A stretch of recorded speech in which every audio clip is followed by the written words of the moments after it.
So hello, everybody. Welcome to Ordinary People, Saintly Souls. I'm Nelly van Doorn Harder, and today I'm talking to Sandy Briggs. Hi, Sandy. How are you doing? Hi, how are you doing? I'm fine, Well, thank you. I have spent a lot of time of my career studying people who I consider saintly yet ordinary, and as in they might have done things that were let's say spiritually different than most of us can do, like they had dreams or visions, or could help people in certain ways, console people, for example. But at the same time, they were just ordinary people like you and me. And one of them, I like to show her picture, is this woman. She is Mother Irene, who used to be the head of a convent in Egypt. And so because I started to study these people, I learned a lot about the history of this kind of phenomenon, that people have certain capacities that most of us don't have, where they have visions or experiences. And maybe, Sandy, would you like to tell us something about that? Sure, thank you for asking. I have had experiences pretty much throughout my life, but when I was young, I didn't understand what they were. So it didn't really happen until in the 80s that I started receiving visions and divine revelations. But the precursor to it, I believe, is because I was suffering through something that I couldn't get out of. I was stuck in depression. And I actually prayed to God because I didn't want to live another day. You know, I was just so fed up with this world being so violent, and it feels too foreign to me. I don't understand violence, why people choose those things. And I didn't feel like I belonged here. I don't know. I didn't like the things that you hear in the news. And anyways, and things were going on in my life, personal life too, that was very difficult for me to handle. And I just wanted a way out, but I refused to commit suicide. Just something inside of me said, you don't do that. And I wouldn't. And so I just prayed to God, and I meant it with every ounce of my emotions. I was tired of living in a world that was so unloving. And that's when I had my first real experience that was very intense. And I experienced a communion with God, and I was taken into a light, which many people in this world, I mean, millions of people have had these type of experiences. And sometimes it's difficult to share because it just happens to ordinary people. And I think some people think you have to be somebody perfect or something. And I mean, God, I know through my experiences that God loves all people unconditionally. There is no division between that love. And so I learned a lot through my revelations and visions that I feel people need to know that they are loved. And you know, as we were talking earlier too, some people are fearful of dying. And I have been, you know, in the spiritual realm, and it's nothing to fear. That was one of the things that through my experiences, that God wants people to know that they should not fear dying, because it's a peaceful process. And when you meet God on the other realm, there is no fear. I mean, it's just absolutely a wonderful experience. I mean, when we're on earth and we're going through these things that we haven't experienced before, yes, it's frightening because we don't know what to expect. But as someone, I testify that there's nothing to fear, because it's not, God doesn't condemn us. We kind of condemn ourselves. And so the one of the messages is we should not fear God, because God is loving. It's this love, kindness, security, everything that is good and wholesome and healthy and supportive of life. That's You give us a lot to think about, Sandy. okay. I'll stop, hand it back to you. Let us unpack this a bit. You bring up a lot of things, because the thing is that most of us don't have these experiences. You know, I'm originally from the Netherlands. I see nothing, I hear nothing, I have no experiences. But knowing these people, like this mother, Irene, who was this mother superior of a convent in Egypt, and talking to her and hearing other people talk about her, you know, has helped me understand that these experiences are very real. And so, first of all, you say it started very early and then you didn't quite understand it. And this is interesting because when you study in the history of let's say, holy women or women considered holy or extraordinary, they often had these visions at an early age. And like you say, they didn't know what to do with them and often didn't talk to them for years. They could have 40 years and do nothing with them. You know, the thing is, basically, there's nothing to tell when an experience is positive and good. You know, there's no story to talk about. And so the popular culture cannot do very much with these stories. They're bombarded with fear. And so when we want to share something that's very positive and healing and very supportive of life and things that we learned that is helpful for humanity, it's hard to share because as soon as we say something about the spirit, their ideas from the movies is to be scared. And it is just the opposite of that. It is so peaceful and loving, and there's nothing to fear. Did you as a child have an idea why you had these experiences? No, I had no idea. They just happened. I could say something now, but I mean, when I was little, I was just a very young child and I didn't know what was proper or what people accepted or didn't in life. So when I started, sharing, opening my mouth, I mean, I didn't know that people wouldn't be open to it. So I didn't want to be the odd one. So I just kept it to myself. So by when did you realize that there was a goal? There was that it almost was a responsibility on you, that you had these experiences and that you had to do something with them? When I had the first experience that I mentioned earlier, where I was taken into the light, it was a spiritual realm. And so I was not dead, but I was in a spiritual realm, and it's hard to describe that to people who don't understand it.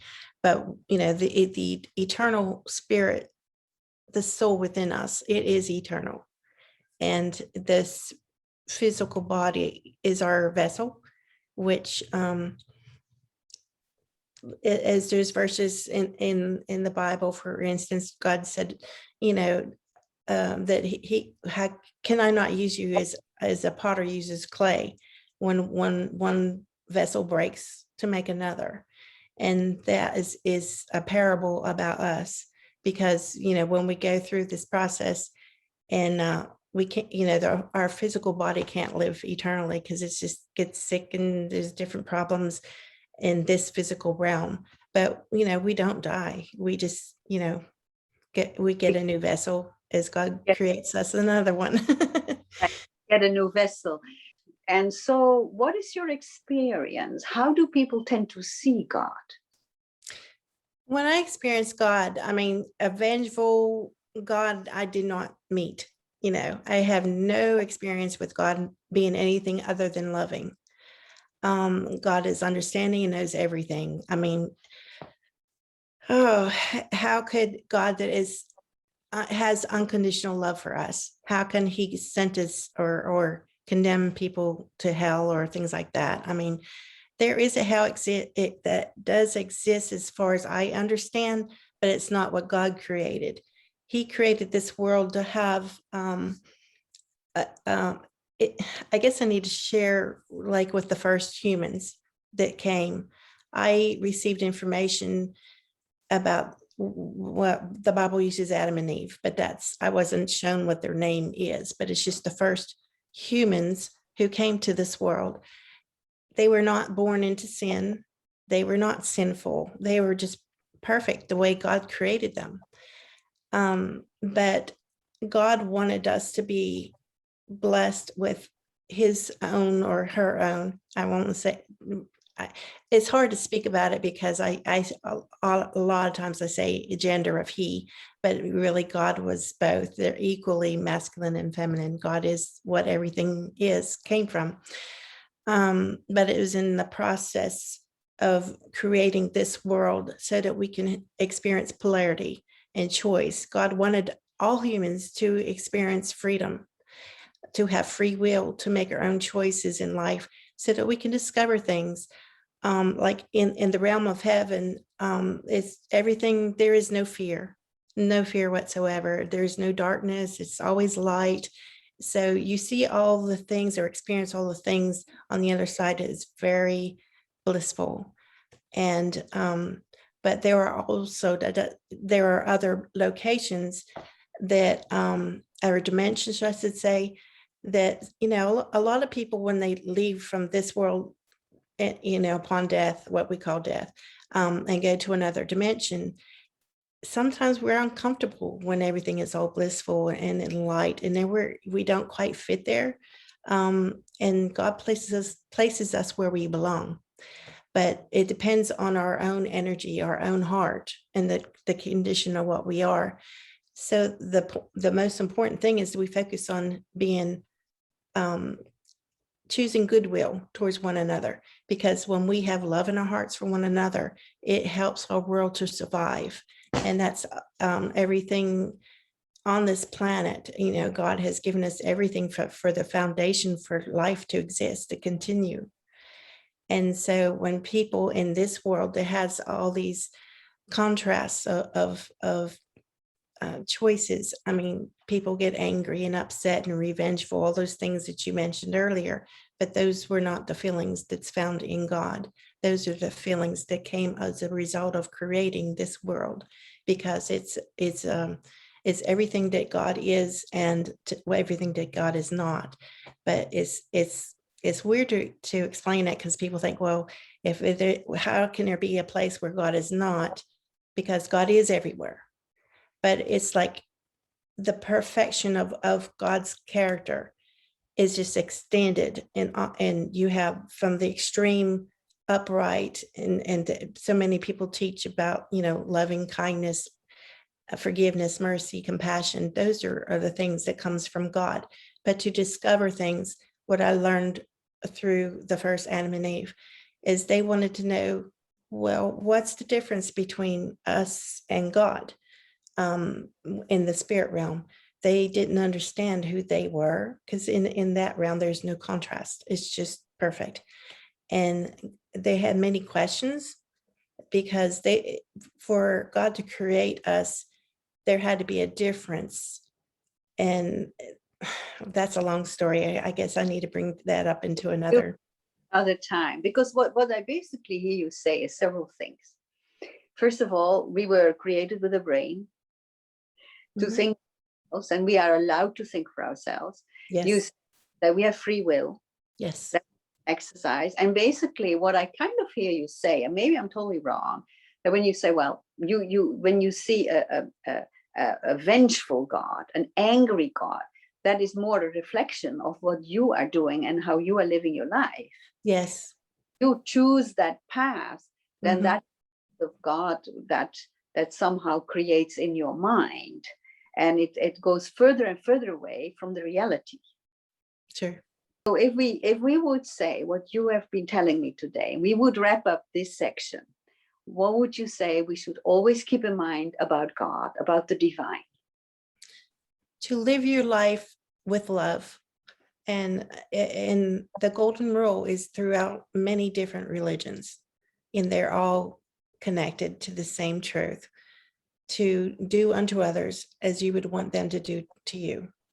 Because if we follow the golden rule, we wouldn't want it to be harmed, so we should not harm other. We don't want to be in poverty. We should look to help others so that they're not in poverty. It's always in support of life. Everything about God is for the survival of our lives, of this planet. So anything that is like pollution, things that cause people to get sick, those are things that we need to rise above to learn how to overcome these things. But to just stay on a path of love You know, if you hear anything, anybody trying to incite people to war or causing chaos and destructions and things, they're not on the path of love. You know, we need to stay on love and care for one another, and we'll be fine. Well, thank you for today, Sandy. You brought up a lot of topics that we want to explore further. But for today, I think we're going to end here. And I thank you for joining me. And so this was Nelly van Doorn Harder for the channel Ordinary People, Saintly Souls, talking with Sandy Briggs about her spiritual experiences. And if you have any questions, please send them to the email that we share, ordinarypeoplesaintlysouls@gmail.com. Hope to see you next time. Bye.